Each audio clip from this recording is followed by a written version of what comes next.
بسم الله الرحمن الرحيم.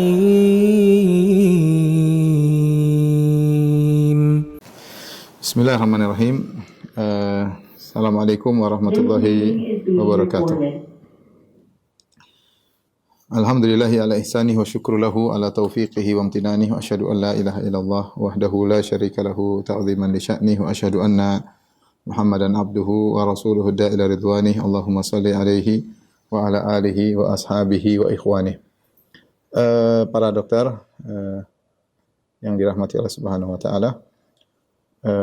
Alhamdulillah pada kesempatan kali ini kita diberi kesempatan kembali oleh Allah Subhanahu wa taala untuk belajari hadis-hadis Rasulullah sallallahu alaihi wasallam yang telah dipilih dan diseleksi oleh Al-Imam Nawawi rahimahullahu taala 42 hadis alaiha madarul Islam yang ilmu Islam berputar pada 42 hadis tersebut ya. Yang semua hadis tersebut adalah jawami'ul kalim, yaitu hadis-hadis yang lafalnya singkat namun maknanya mendalam ya. Kita sampai pada hadis ke-30 ya. Berarti masih tinggal, setelah ini masih ada 12 hadis lagi. Menjadi PR kita bersama ya. Semoga kita bisa dimudahkan menyelesaikan hadis-hadis Al-Arba'in Nawawiyah ya. Hadis yang ke-30 kata Imam Nawawi rahimahullahu taala, wa an Abi Tha'labah Al-Khushani, ya, dari sahabat Abu Tha'labah Al-Khushani, Jurthum bin Nashir radhiyallahu anhu. Namanya Jurthum bin Nashir radhiyallahu anhu, kunyahnya Abu Tha'labah.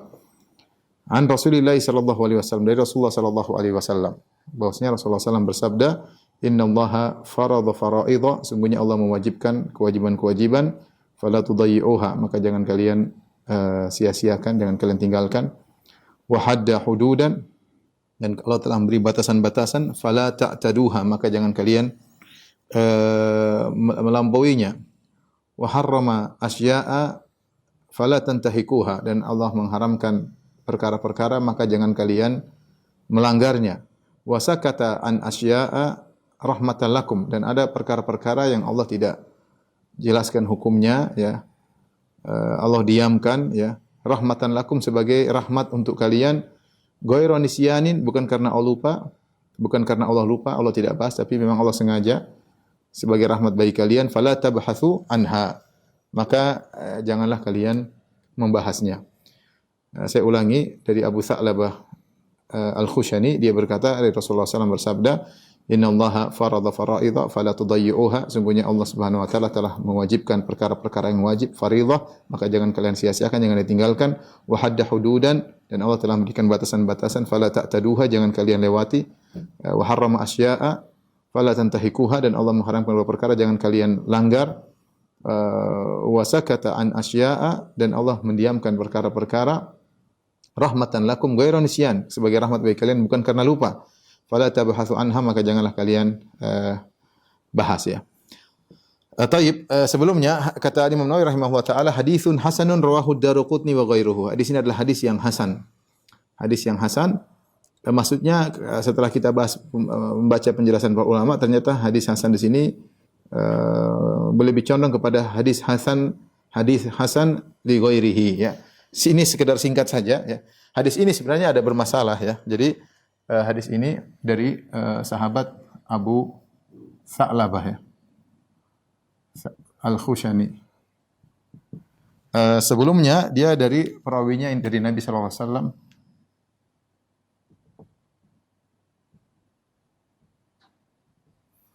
Sebelumnya atau kebalik ya. Sebelumnya dari siapa? Dari Makhul ya. Di sini ada perawi namanya Makhul.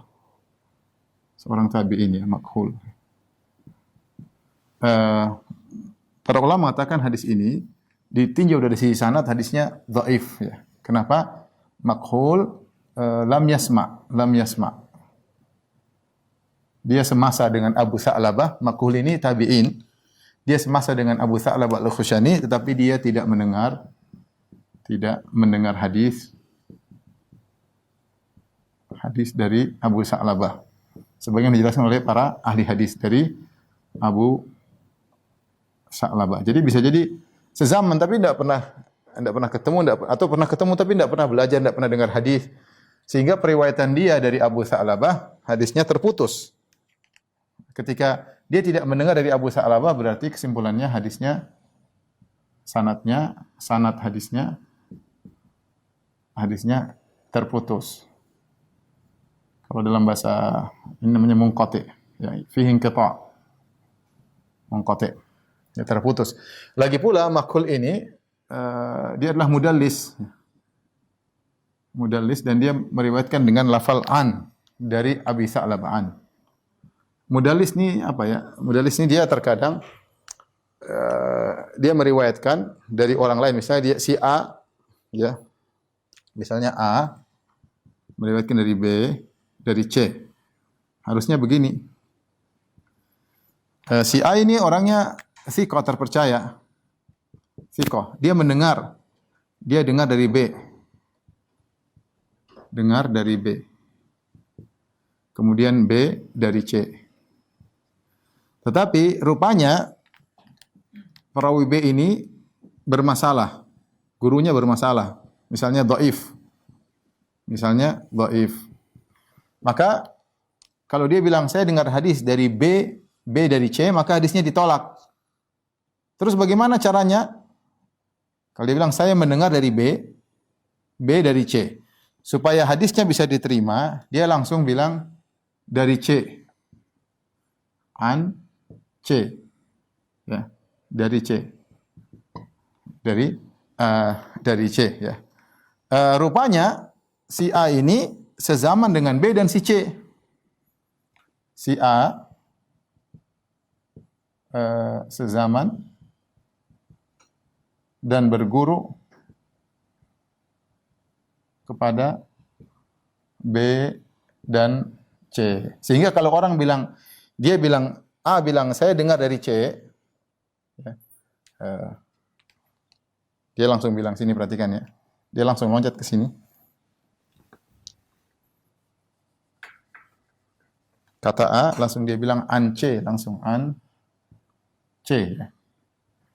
Maka orang menyangka si A dengar hadis dari si C. Orang menyangka si A dengar hadis dari si C. Ternyata ketika dia mendengar hadis dari C, dia lewat B dulu. Cuma B ini bermasalah. Para ulama meneliti status A ini bagaimana.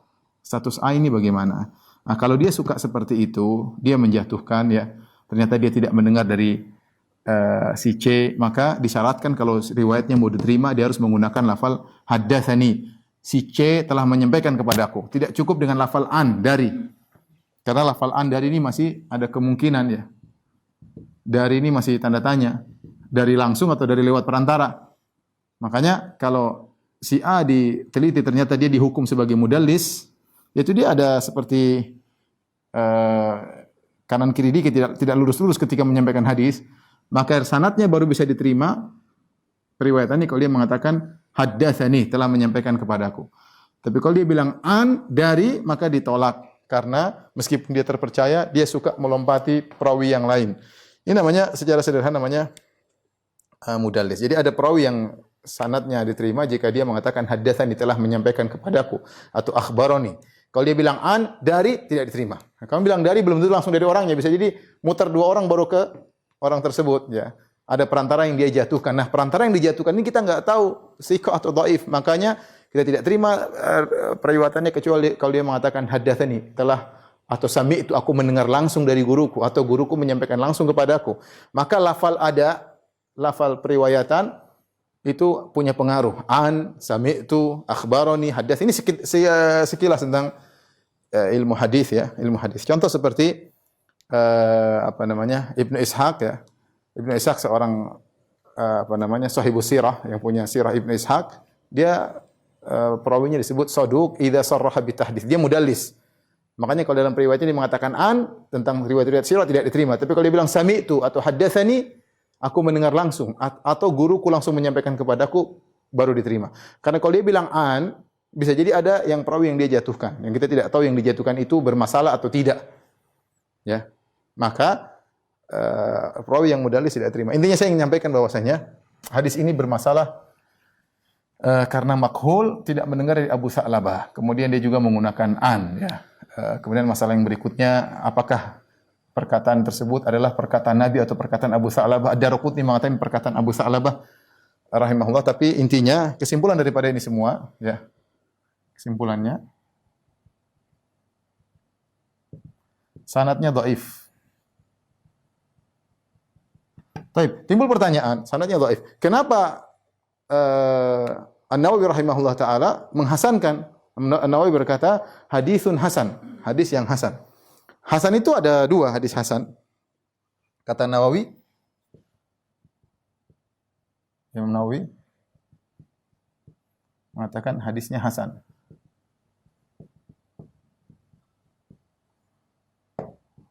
Hasan ini kalau kita cek maksudnya adalah hasan li ghairihi. Kenapa hadis ini menjadi hasan? Karena ternyata ada syawahid, ada hadis-hadis lain yang datang dari sahabat-sahabat yang lain seperti dari Abu Darda, kemudian dari Salman dan yang lainnya yang maknanya semakna dengan hadis ini.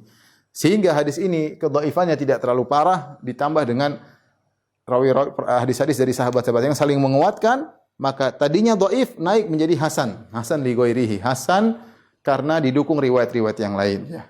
Karena didukung riwayat-riwayat yang lain. Sederhananya seperti ini, derajat hadis ya. Ini sekedar pengetahuan saja pada para dokter ya. Ada derajat hasan sahih. Sahih pertama li dzatihi. Bidzatihi yaitu sendiri zatnya sendiri sudah sahih ya. Dia sudah sahih meskipun bersendirian sudah sahih. Kemudian namanya sahih li ghairihi. Sahih li ghairihi. Yang kedua ya. Li ghairihi. Sahih li ghairihi ini dia sahih karena ada riwayat-riwayat yang mendukungnya. Kalau ini dia sendiri sudah sahih. Sahih li ghairihi yaitu dia dengan tambahan riwayat-riwayat yang lain akhirnya dia menjadi sahih. Tadinya dia tidak sahih, mungkin dia tadinya hasan. Karena banyak riwayat-riwayat akhirnya menjadi sahih. Kemudian derajat berikutnya ini 1, 2, kemudian 3 namanya hasan. Hasan li dzatihi. Hasan li dzatihi ini perawinya tidak sehebat perawi sahih. Perawi-perawinya kalau perawi sahih, perawi-perawinya adalah thiqah, kalau hasan perawinya saduq, itu derajatnya di bawah perawi yang thiqah. Kalau thiqah hafalannya kuat, kalau hasan agak mungkin kurang ya. Tapi dia masih dikatakan perawi yang baik ya. Kemudian ada namanya hasan li ghairihi yang keempat. Hasan li ghairihi. Artinya dia menjadi hasan karena yang lain. Contohnya hadis ini. Ini contohnya. Contohnya, dia asalnya dhaif karena didukung oleh hadis-hadis yang lain yang semakna dengan namanya syawahid, semakna dengan hadis ini sebagaimana disebut oleh Ibnu Rajab dalam kitabnya Jami'ul Ulum wal Hikam, maka derajatnya jadi lemah, naik menjadi hadis yang hasan ya. Dan ini terkadang perbedaan ijtihad ya.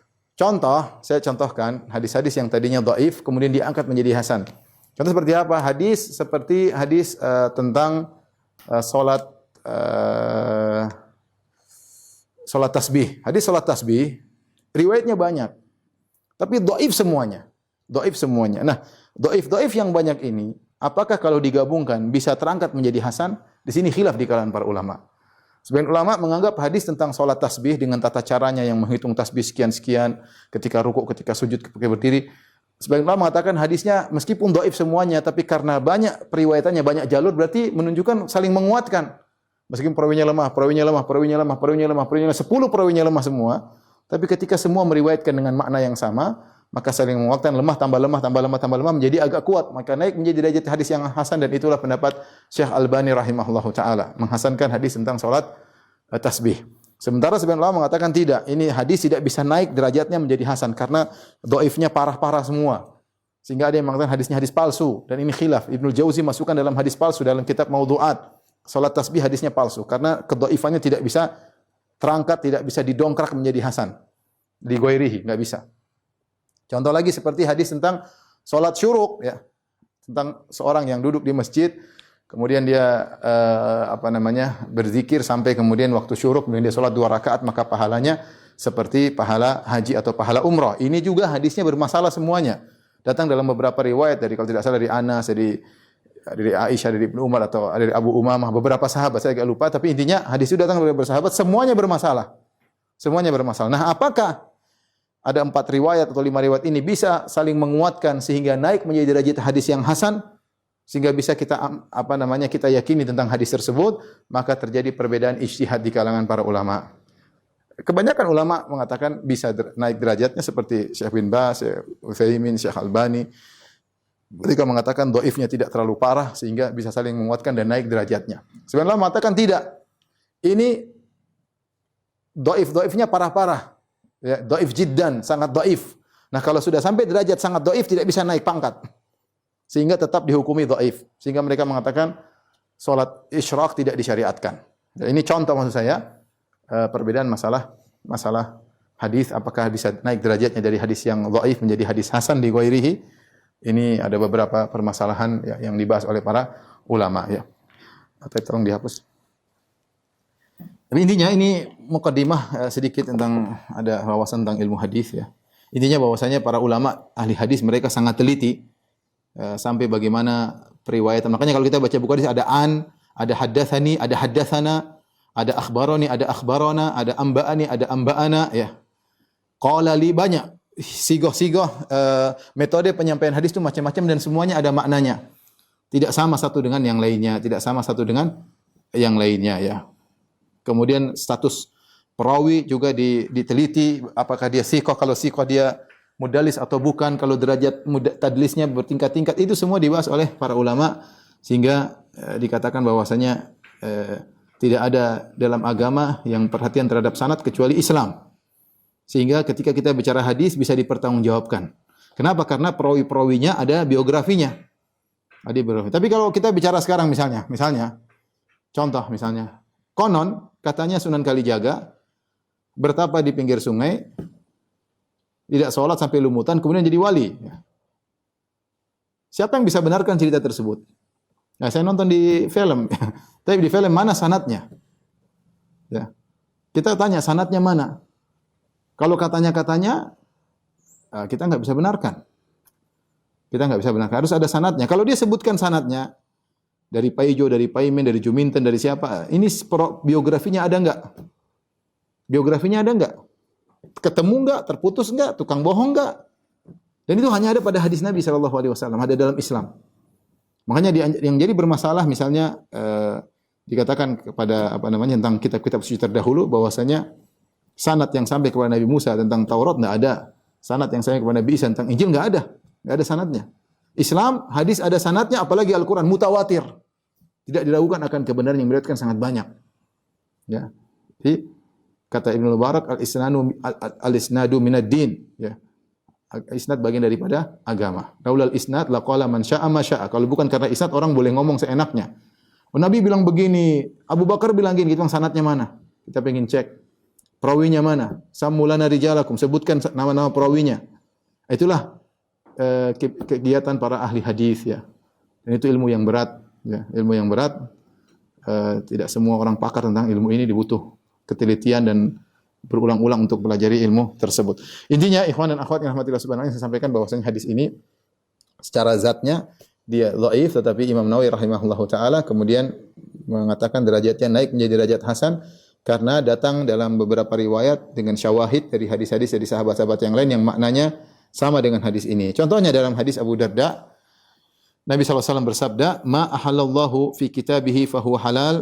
Apa yang Allah halalkan dalam kitabnya maka itu halal, wa ma harrama fahuwa haram. Apa yang diharamkan maka itu haram, wa ma sakata anhu, dan apa yang Allah diamkan fahuwa afuun, maka dimaafkan. Ya, faqbalu minallahi afiyatahu, maka terimalah dari Allah apa yang Allah maafkan, jangan dibahas-bahas.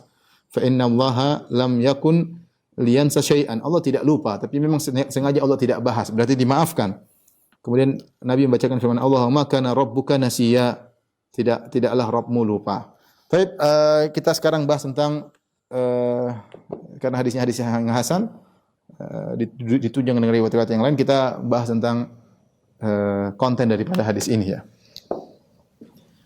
Konten hadis ini adalah tentang klasifikasi perintah-perintah Allah ya. Bahwasanya hukum-hukum syariat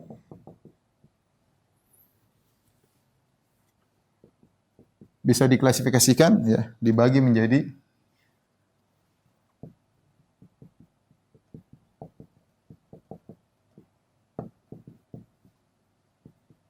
Yang pertama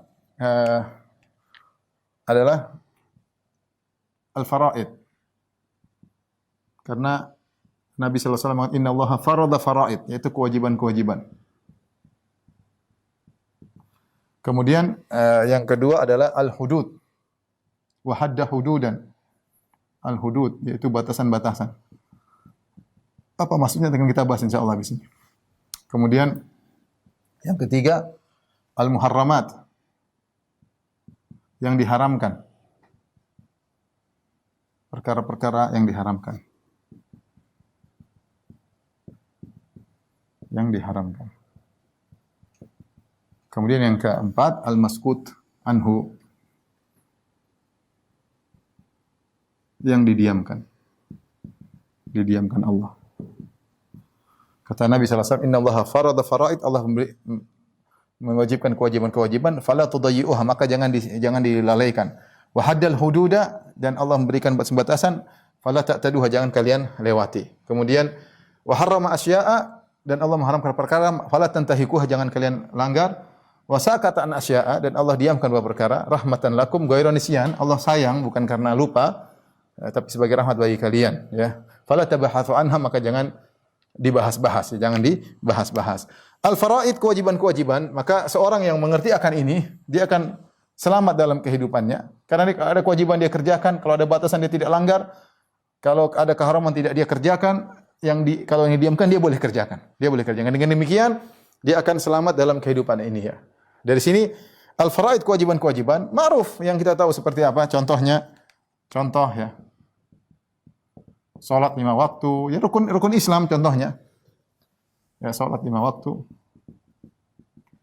Misalnya kemudian puasa Ramadan,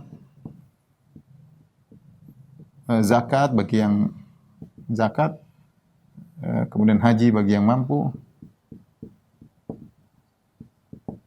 Kemudian misalnya syahadatain, ya. Dan banyak, ya. Hal-hal yang wajib harus kita pelajari, ya. Maka ini semua tidak bisa kita kerjakan. Untuk bisa mengerjakan hadis ini harus belajar, ya. Untuk bisa mengamalkan hadis ini harus belajar. Harus dengan ilmu. Dari mana kita mengenal kewajiban-kewajiban? Kita enggak bisa kenal kecuali kalau kita belajar. Dari mana kita tahu hudud, batasan-batasan Allah? Kita enggak tahu. Mungkin baru pertama dengar apa itu hudud, baru pertama kali dengar. Harus belajar. Padahal Allah kasih tahu, ya, ada had-had, ada kewajiban-kewajiban. Demikian juga apa maksudnya perkara yang haram? Apa saja harus kita pelajari karena banyak perkara yang haram, dan mana yang didiamkan juga harus kita pelajari. Nah, kewajiban-kewajiban secara umum ada 2, ya. Kewajiban ada 2, ada namanya, ya, fardu ain, ada fardu kifayah, ya. Fardu ain artinya yang wajib bagi setiap pribadi, ya, seperti ini 5 waktu, salat 5 waktu, puasa Ramadan, zakat bagi yang mampu yang kena kewajiban, haji bagi yang mampu, syahadatain. Ada fardu kifayah idza qama bihil ba'd saqata 'anil baqin, kalau sebagian sudah kerjakan yang lain gugur. Nah, itu banyak seperti membela negeri misalnya, atau ilmu yang dibutuhkan oleh kaum muslimin misalnya. Petugas kesehatan, para dokter, ini termasuk ilmu-ilmu yang tidak semua orang harus tahu, tapi sebagian kaum muslimin harus tahu.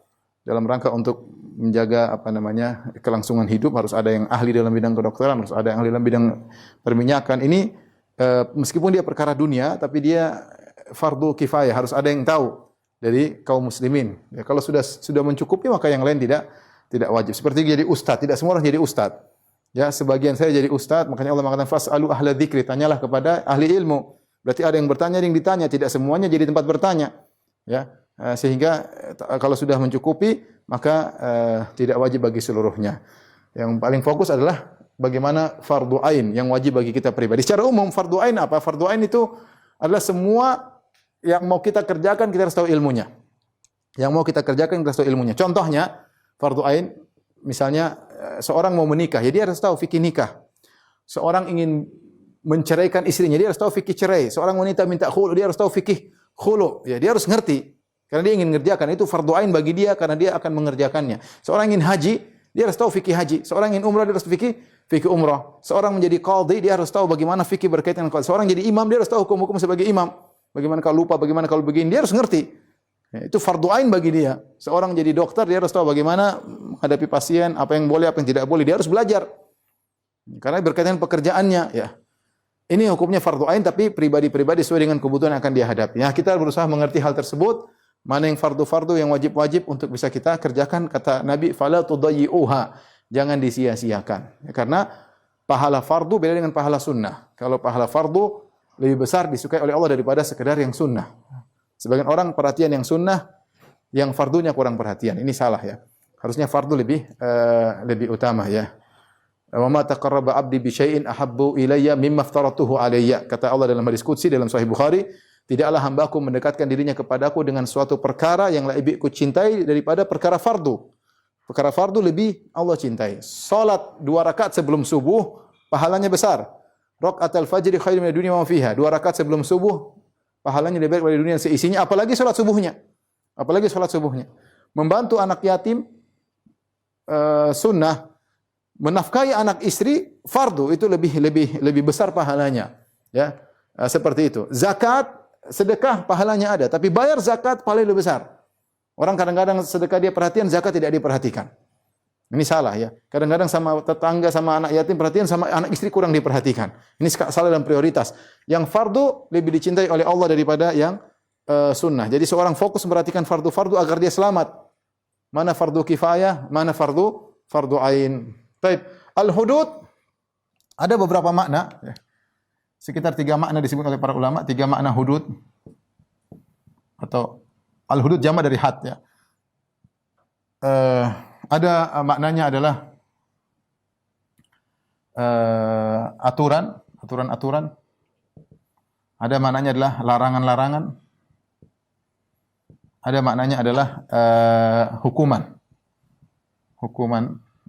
yang terukur ya, yang terkadarkan, yang sudah ditentukan oleh Allah Subhanahu Wa Taala.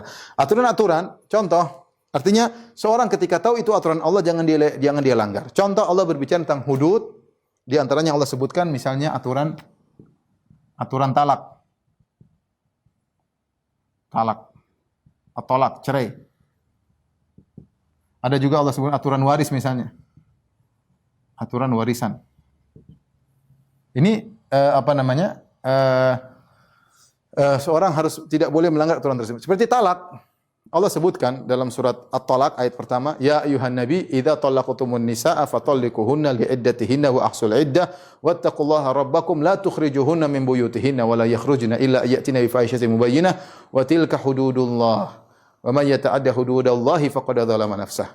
Kata Allah, wahai nabi, yaitu kaum mukminin, kalau kalian ingin mentalak istri kalian, maka ikuti aturannya. Liiddatihinna, ada aturannya. Kalau ingin cerai istri, harus istri dalam kondisi suci belum digauli. Talak 1. Enggak boleh seorang laki kemudian marah langsung talak padahal istrinya lagi haid, haram hukumnya. Disebut talak bid'i, talak bid'ah, haram.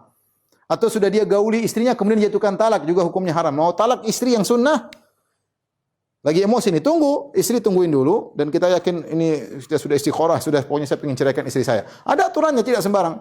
Aturannya tunggu istri haid, kemudian dia suci, ketika dia selesai haidnya dia sudah suci, tidak boleh digauli, baru ditalak, itu baru boleh. Dan itu pun harus talak 1. Kata Allah, jangan, tilka hududullah, ini aturan Allah, jangan kalian langgar. Kemudian Allah mengatakan, la tukhrijuhunna min buyutihinna, kalau kalian sudah mentalak istri, jangan usir istri dari rumah. Dia masih di masa iddah, dia punya hak untuk tinggal di rumahnya, kata Allah Subhanahu wa taala. Wala yakhrujuna, dan istri juga tidak boleh kabur dari rumah. Illa yatina fahishatin mubayyinah, kecuali dia melakukan perbuatan keji, entah dia berzina, entah dia hubungan sama laki-laki, entah dia mukul-mukul suaminya, entah dia ngamul-ngamul, itu boleh dikeluarin. Tapi kalau dia tenang-tenang saja, enggak boleh diusir dan enggak boleh juga keluar.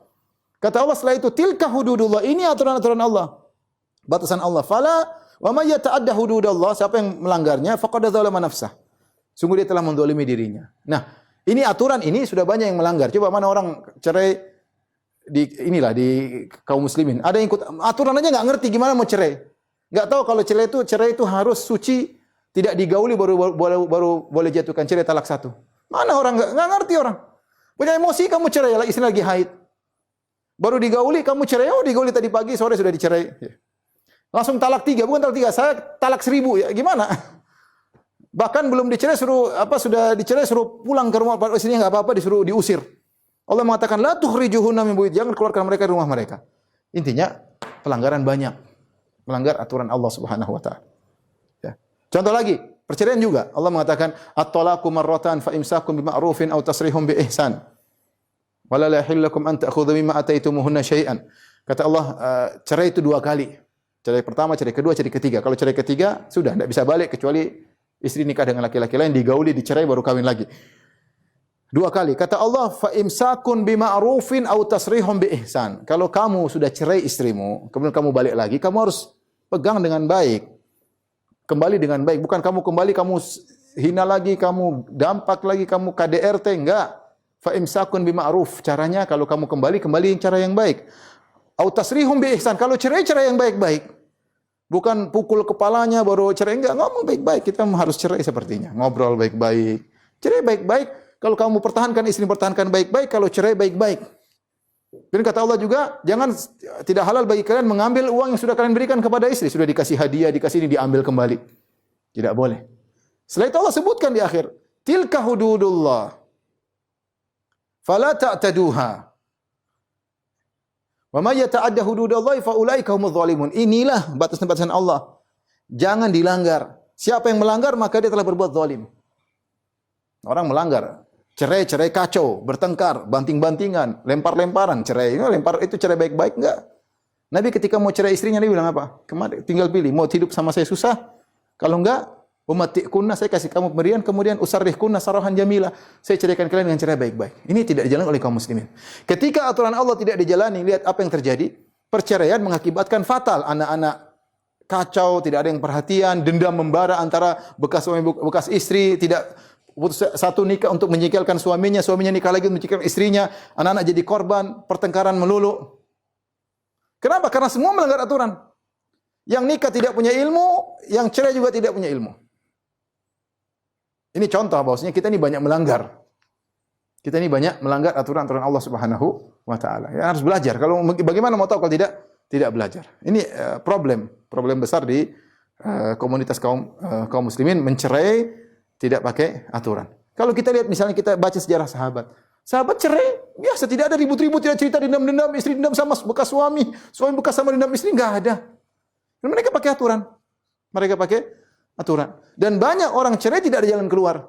Kenapa mereka tidak bertakwa dalam menghadapi perceraian? Allah mengatakan ayat ini terkenal, wa may yattaqillaha yaj'al lahu makhraja. Barang siapa yang bertakwa Allah kasih jalan keluar. Ini ayat di mana? Di dalam surat Talak, di dalam surat cerai. Allah sebutkan kalau kamu bertakwa kepada Allah meskipun kamu mencerai atau kamu dicerai pasti ada solusi. Namun kebanyakan perceraian yang terjadi tidak ada solusi. Baik yang mencerai maupun dicerai tidak ada solusi.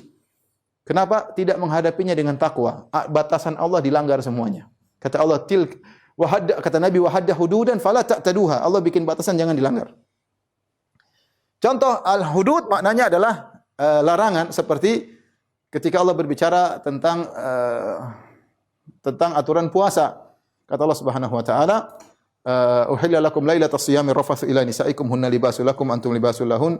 Alimallahu annakum kuntum takhtatuna anfusakum fataba alaikum wa fa'ankum fal'ana bashiruhunna wabtaghu ma kataballahu lakum wa kulu washrabu hatta yatabayyanakum al-khaytul abyadu minal khaytil aswadi minal fajr thumma atimus siyama ila al-lail wa la tubashiruhunna wa antum aqifuna fil masajid tilka hududullahi fala taqrabuha. Kalau ini semuanya Allah mengatakan fala ta'taduha. Fala ta'taduha. Jangan dilewati. Tapi ketika larangan Allah mengatakan ya fala taqrabuha. Jangan didekati. Yaitu kalau lagi itikaf jangan gauli istri, batal itikafnya. Kalau lagi puasa jangan makan, jangan minum di siang hari, kalau malam silakan ya. Jadi terkadang hudud maksudnya larangan. Larangan itu sendiri ya. Contohnya seperti Nabi SAW mengatakan wa ana akhudhu bihujazikum, kata Nabi, saya ini seperti orang yang memegang pinggang kalian supaya kalian tidak lepas ya. Kemudian dan aku berkata ittaqun nar, jauhlah diri kalian daripada neraka. Ittaqul hudud, jauhlah kalian daripada perkara-perkara yang haram. Aku tahan kalian tapi kalian mau ucul dariku, kata Nabi SAW. Aku pegang erat tapi kalian mau lepas, pingin menuju perkara yang haram. Seperti laron-laron yang dilarang tapi tetap aja menuju kepada api, kemudian dia mati di api tersebut. Demikian juga seperti seorang sahabat yang dia melakukan kesalahan, dia pergi ke ujung kota Madinah, kemudian dia mau menyentuh seorang wanita, dia cium, tapi dia tidak terjadi perzinahan. Maka datang kepada Nabi yang mengatakan, "Ya Rasulullah, inni asabtu haddan min hududillah." Sungguhnya aku melakukan keharaman. Fa akim alayya haddan, tegakkanlah hukum had kepadaku. Ini maksudnya had bisa jadi maknanya adalah larangan. Makna yang ketiga daripada had adalah hukuman yang terkadarkan. Ini seperti kita sering dengar hadduz zina, ya, hukum had zina, ya, contohnya hukum had mencuri, hukum had zina, hukum had mencuri, ya, misalnya dan lain-lain, ya. Dan lainnya namanya hukum had, ya. Kalau hukum had zina bagi yang sudah menikah, kalau ketahuan berzina maka dirajam sampai mati. Kalau belum menikah maka dicambuk 100 kali. Hukum mencuri tangan dipotong kalau ketahuan. Contohnya dalam hadis ketika ada seorang imra'atun makhzumiyah saraqat, ada seorang wanita dari Bani Makhzum di zaman Nabi sallallahu alaihi wasallam, kemudian dia mencuri dan dia dari nasab yang tinggi. Maka mereka gelisah, ini gimana? Memalukan Bani Makhzum. Bani Makhzum nasabnya tinggi seperti Bani Hashim. Bani Makhzum baninya Abu Jahal, nasabnya tinggi. Maka mereka ini gimana orang, kasihan. Maka harus kita ngomong sama Nabi supaya tidak ditegakkan hukum had. Maka siapa yang bisa ngomong sama Nabi? Kata mereka tidak ada yang bisa kecuali Usama. Fa innahu hibbi Rasulillah. Usama itu adalah kecintaan Nabi dan anak kecintaan Nabi. Nabi cinta sama bapaknya itu Zaid bin Al-Harithah dan anaknya Zaid yaitu Usama juga sangat dicintai oleh Nabi sallallahu alaihi wasallam. Kata mereka, Usama saja yang ngomong sama Nabi. Akhirnya Nabi ngomong kepada Rasulullah, Rasulnya ada perempuan, bisa enggak dikasih kompensasi atau yang lainnya? Maka Rasulullah marah. Kata Rasulullah SAW, "Atashfa fi haddin min hududillah?" Kau memberi syafaat wahai Usama pada perkara hukuman had? Enggak boleh. Ya. Kemudian Nabi berkata, "Lau anna Fatimah binta Muhammadin saraqat laqata'tu yadaha." Kalau yang mencuri Fatimah putri Muhammad, aku akan potong tangannya, apalagi yang lain. Ya. Innama ahlaka man kana qablakum, sungguhnya yang membinasakan orang-orang sebelum kalian, kanu idza saraqa fihimu syarif tarakuh wa idza saraqa fihimu dhaif aqamu alaihi had. Dulu orang dahulu binasa kenapa? Kalau yang mencuri orang mulia, terkenal orang kaya dibiarkan. Kalau yang mencuri orang miskin ditegakkan hukum had. Itu kebinasaan. Jadi di sini Nabi SAW marah kepada Usama, Nabi berkata, padahal dia sangat sayang kepada Usama. Atashfa fi haddin min hududillah, kau ingin memberi syafaat untuk masalah had? Tidak boleh. Tidak boleh. Ini makanya had, hukum had. Yang dimaksud dalam hadis ini, wa hadda hududan fala ta'taduha, maka wallahu alam bisawab adalah ini aturan-aturan, ya.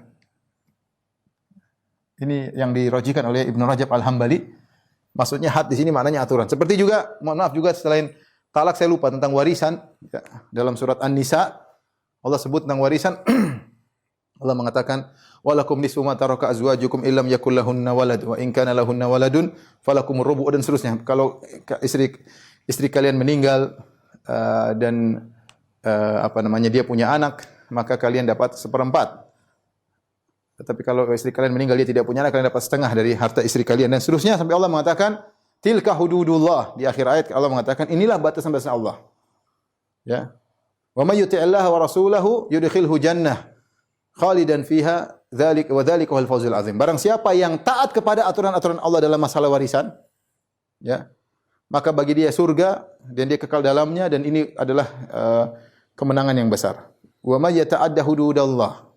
Ya, barang siapa yang melanggar aturan-aturan Allah Subhanahu wa taala, ya, kata Allah Subhanahu wa taala, wa may ya'sillaha wa rasulahu yata'adda hududahu yudkhilhu naran khalidan fiha walahu adzabun muhin. Barang siapa yang maksiat kepada Allah dan Rasulnya, melanggar aturan Allah, aturan warisan, ya, maka yudkhilhu naran, Allah masukkan dalam neraka jahanam, khalidan fiha, ya, walahu adzabun muhin, bagi dia azab yang menghinakan. Makanya hati-hati. Warisan ini tidak boleh dilanggar aturannya.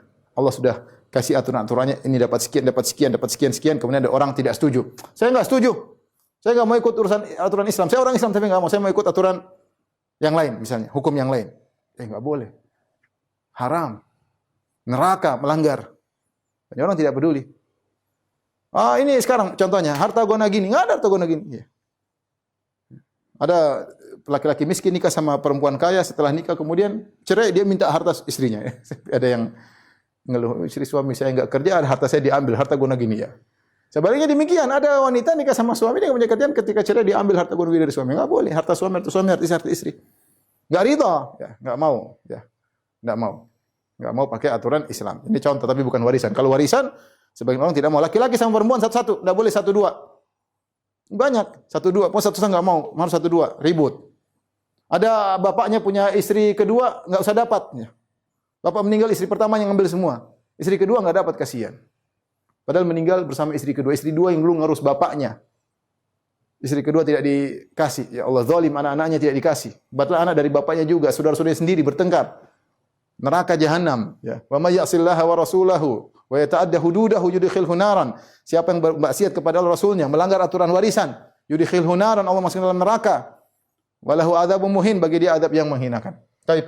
Jadi hudud di sini maknanya aturan-aturan. Seorang di antara sifat Umar, waqafan li hududillah. Umar itu kalau sudah ada aturan dia tidak mau melanggar, selalu ikut aturan. Kalau bahasa kita apa? Kalau bahasa Arab nizami, ikut aturan. Aturan Allah diikuti. Jangan dilanggar, yang boleh-boleh kerjakan, yang enggak boleh. Jangan ya. Yang berikutnya perkara-perkara yang haram. Kata Nabi, wa harrama asya'a. Ya, fala tantahikuha. Allah haramkan perkara yang haram, maka jangan dilanggar. Kita harus belajar. Di antaranya pelajari dosa-dosa besar seperti karangan Al-Imam Az-Zahabi rahimahullah, judulnya Al-Kabair. Situ 70 dosa besar. Dosa pertama, dosa kedua. Kita hindari, oh ini enggak boleh, oh ini enggak boleh, ini enggak boleh. Meskipun kita senang, oh enggak boleh. Oh ini enggak boleh ya, enggak boleh. Fala tantahikuha, jangan kalian langgar. Banyak hal namanya maksiat menyenangkan. Makanya Nabi SAW mengatakan huffatin nar bis syahwat.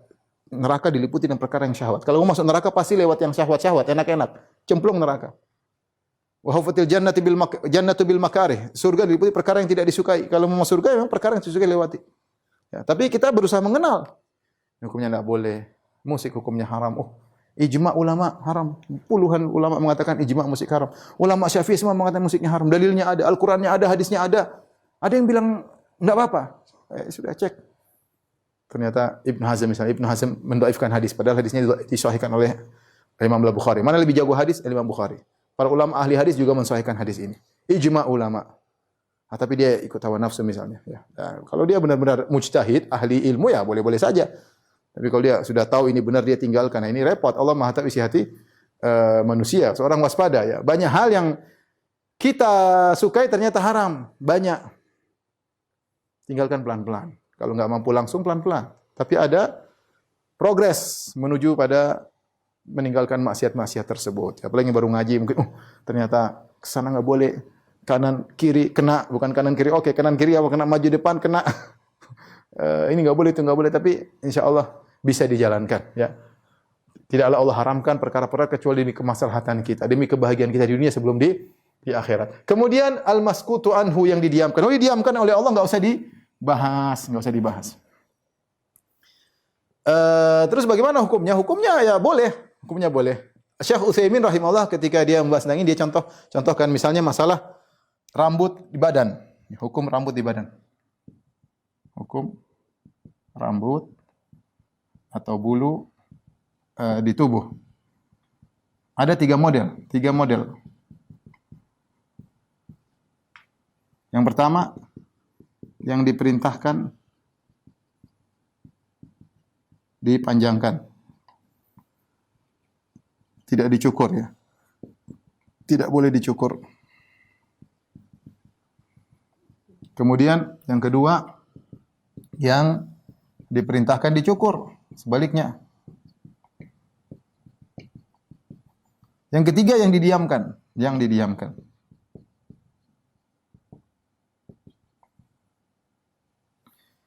Yang diperintahkan untuk dipanjangkan, contohnya jenggot misalnya. Jenggot ya. Misalnya alis tidak boleh dicukur, alis ya. Alis mata ya tidak boleh dicukur misalnya ya. Yang diperintahkan dicukur misalnya atau dicabut misalnya bulu ketek ya. Ketiak apa ketek ya? Ketiak lah ya. Bahasa gini ketek ya. Kemudian apa? Bulu kemaluan. Contohnya ya apa namanya kumis dipendekkan ya, rapikan. Ini Ini dikerjakan, udah ada aturannya. Nah, yang didiamkan banyak. Ini banyak. Tidak dibahas. Contohnya apa? Bulu dada misalnya. Bulu kaki misalnya. Nah, ini bagaimana hukumnya? Tidak dibahas. Kalau tidak dibahas maka hukum asalnya boleh-boleh saja ya. Kalau perempuan misalnya banyak bulunya pengen dicukur ya boleh-boleh saja, nggak ada masalah. Yang mau tidak dicukur juga nggak apa-apa. Tapi intinya contoh yang didiamkan. Para ulama ketika membahas tentang hadis ini, mereka mencontohkan seperti hal-hal yang di zaman Nabi tidak bahas, nggak usah dibahas. Contoh masalah bejana orang-orang musyrikin. Nabi SAW pernah berwudu dari mazadah, yaitu tempat airnya wanita musyrikah. Namanya wanita musyrik, dia mungkin itu kan kulit mungkin dari hewan yang tidak disembelih dengan nama Allah, kemudian disamak, dijadikan tempat air, tapi Nabi wudu dari situ. Nabi tidak tanya, ini dari mana ini bejana? Dibuat dari hewan yang disembelih atau tidak? Nabi tidak tanya, Nabi pakai aja. Ya berarti sudah, kalau Nabi tidak tanya-tanya sudah. Contoh lagi seperti dalam peperangan. Mereka ketika berperang dapat ghanimah, terkadang dapat baju dari kulit atau apa dari yang mereka orang kafir nyembelih tidak disebut nama Allah Subhanahu wa taala, tapi diambil dan dibagi-bagi. Contoh, ini contoh, maksudnya Nabi tidak tanya-tanya. Sama Nabi SAW ketika di Madinah, Rasulullah SAW berinteraksi dengan orang Yahudi. Orang Yahudi terkenal makan riba. Akaluna lisuhd wa akhdhihimur riba, tukang makan haram. Nabi bilang, Allah bilang, akaluna lisuhd, tukang makan haram. Kemudian wa akhdhihimur riba, tukang ambil riba. Tapi Nabi dikasih hadiah sama orang Yahudi, Nabi makan. Nabi tidak tanya ini bagaimana. Dan kenapa? Karena dalil umum Allah mengatakan wa ta'amul ladzina utul kitaba halal lahum wa ta'amukum halal lahum, bahwasanya makanan sembelihan alul kitab halal bagi kalian. Halal bagi kalian. Ya sudah, kalau halal sudah enggak tanya-tanya. Sehingga sebagian ulama berpendapat dengan metode seperti ini. Nabi tidak bahas, kenapa kita bahas? Contoh diperhatikan oleh Ibnu Umar. Ibnu Umar dia pergi ke pasar, dia beli juban, itu semacam keju yang didatangkan diimpor dari orang Majusi. Maka ada yang tegur, "Wahai Ibnu Umar, kamu tahu kan keju buatan orang Majusi bisa jadi hewannya begini." Kata Ibnu Umar, "Yang saya dapat di pasarnya kaum muslimin saya beli, saya enggak mau tanya-tanya. Pokoknya yang jual orang Islam saya enggak mau tanya.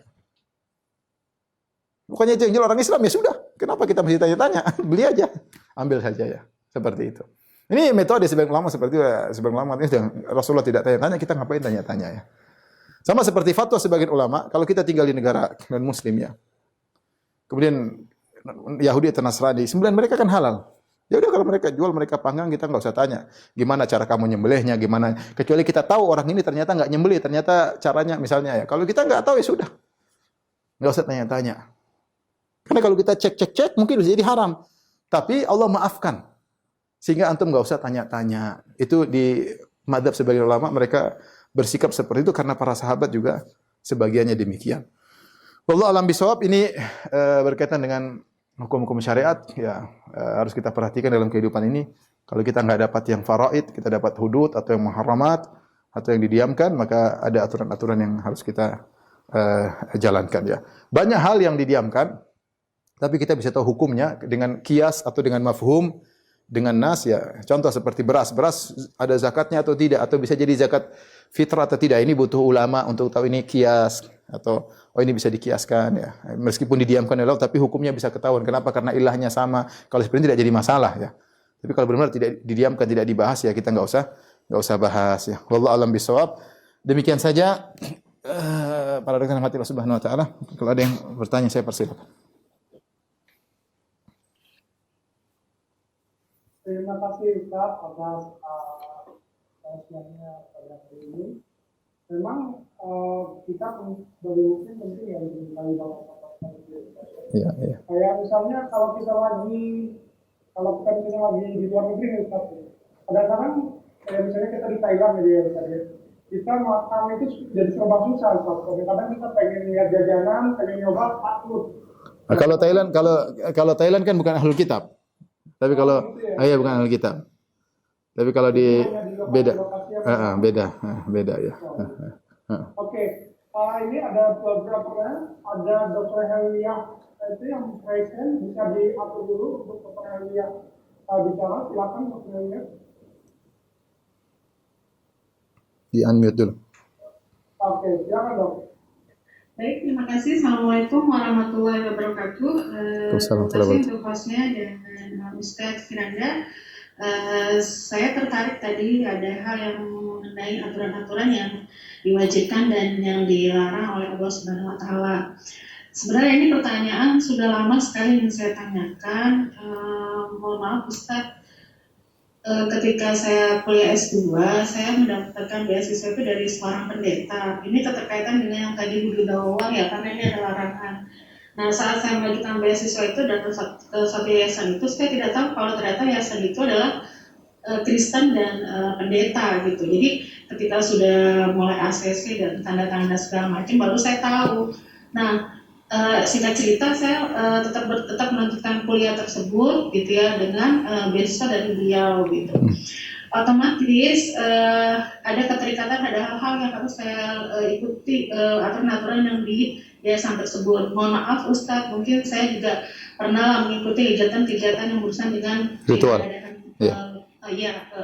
Tapi saya tetap sampai selesai kuliah itu dalam keadaan Islam, artinya tetap sholat dan segala macam. Nah, disambungkan dengan budaya tadi itu, bagaimana sampai sekarang ini saya masih seperti merasa feeling guilty yang harus saya lakukan untuk mungkin saya khawatir ternyata itu masih dosa besar yang harus saya tebus gitu kan, khawatir kita tidak tahu ajal itu kan menjemput kita kapan gitu. Nah itu apa yang harus saya lakukan Ustaz? Terima kasih. Assalamualaikum warahmatullahi wabarakatuh. Waalaikumsalam warahmatullahi wabarakatuh. Pertama, kalau kita bicara hukum hadiah dari siapapun, dari orang kafir atau dari manapun, tidak jadi masalah. Nabi SAW menerima hadiah dari orang kafir. Nabi terima hadiah dari Yahudi, wanita Yahudi. Nabi terima hadiah dari Raja Muqawqis, seorang Nasrani yang berikan begol kepada Nabi dan juga berikan Maria Al-Qibtiyah, budak Nabi SAW. Nabi terima.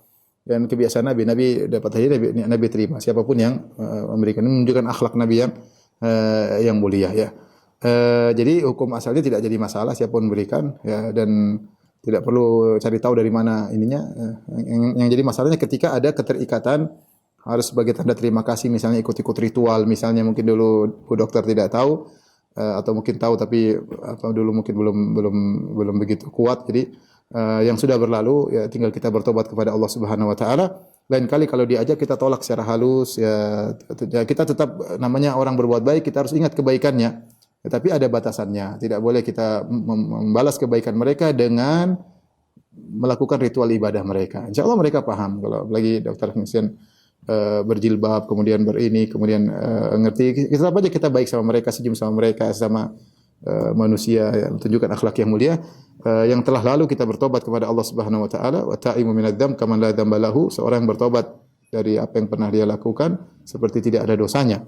Yang penting taubatnya taubat yang benar. Yang berikutnya kalau memang ada keterkaitan, kalau tidak berkaitan ritual maka tidak jadi masalah sebagai bentuk balas jasa kepada mereka. Mungkin pengobatan gratis kayak apa kayak enggak apa-apa, tapi kalau ada ritual maka jangan, mohon maaf kalau ini tidak Pak Pendeta kan tahu masing-masing kita gampangannya lakum dinukum waliyadin. Gampangannya demikian. Wallahu a'lam bishawab. Baik, terima kasih Ustaz. Ya, sama-sama. Alhamdulillah sudah terjawab ya. Jadi itu terkaitan kita dengan yang di luar Islam ya Ustaz. Iya. Jadi kalau mereka misalnya punya kegiatan, kita mungkin diajak untuk yang meramaikan, walaupun bukan kewajiban, tapi kalau kita bisa ini kita diperbolehkan aja Ustaz. Kalau perkara tidak ada ibadah nggak ada masalah. Kebaikan siapa saja melakukan. Ya, seperti pengobatan mata, sunat dan lain-lain, itu kita belajar. Oke, jadi ada pertanyaan Ustaz terkait dengan tadi yang Ustaz bilang sholat tasbih tadi itu wajib. Itu ada teman saya, temannya si penanya yang rajin banget sholat tasbih. Apakah sholat yang dikerjakan itu berarti sia-sia atau tidak mendapatkan pahala? Wallahu alam. Tadi dalam hal ini masalah khilafiyah. Ketika masalah itu disebut tentang masalah hadisnya datang dalam banyak riwayat tapi riwayatnya dhaif semua. Apakah dia bisa naik derajat menjadi hadis yang hasan dengan banyaknya jalur? Maka dia ijtihad di kalangan Syekh Albani rahimahullah mengatakan hadisnya hasan, dan ini kalau tidak salah diterapkan oleh sebagian salaf, kalau tidak salah Ibnu Mubarak, saya agak lupa. Tapi ada sebagian salaf yang menerapkan hadis salat taubat, tentang salat taubat. Tetapi saya lebih condong pada pendapat bahwasanya salat taubat adalah salat yang tidak disyariatkan. Kenapa? Karena lebih banyak ulama yang mengatakan hadisnya dhaif, bahkan ada yang mengatakan hadisnya palsu. Yang kedua, tidak seorang sahabat pun yang melakukannya, padahal pahalanya sangat besar.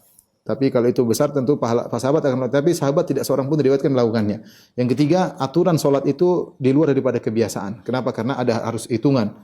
Sehingga dia konsentrasi untuk berdiri tasbihnya, saya agak lupa, tapi berdiri tasbihnya berapa, kalau rukuk tasbihnya berapa, dan itu keluar daripada hay'ah atau cara salat yang biasanya. Kenapa orang dibuat konsentrasi dengan jumlah bilangan, tasbihnya sekian sekian sekian? Oleh karenanya ini lebih membuat saya cenderung bahwasanya salatnya tidak disyariatkan. Tetapi jika ada yang melakukannya tidak bisa kita ingkari karena masalah khilafiyah.